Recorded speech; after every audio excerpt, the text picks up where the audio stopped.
பார்க்க முடிகிறது. அங்க இருக்கக்கூடிய பொருட்களை எல்லாம் அங்கே உணர்ச்சி வயப்பட்ட அதிமுக தொண்டர்கள் தூக்கி எறியக்கூடிய காட்சிகளை பார்க்கிறோம். நிலைமை தட்டாமல் கொண்டு வர அப்பல்லோ மருத்துவமனையில தூங்கி இருக்கக்கூடிய காவல்துறையினர் எடுத்து வருகிறார்கள். தமிழக முதலமைச்சர் ஜெயலலிதாவுடைய உயிர் அவருடைய உடலில் இருந்து பிரிந்தது என்பதுதான் வரக்கூடிய செய்தி. அப்பல்லோ மருத்துவமனையிலிருந்து காட்சிகளை பார்க்கின்றோம்.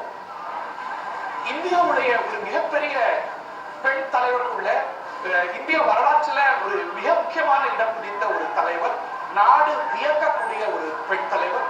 68 வயதில் அவருடைய உயிர் பிரிந்திருக்கிறது.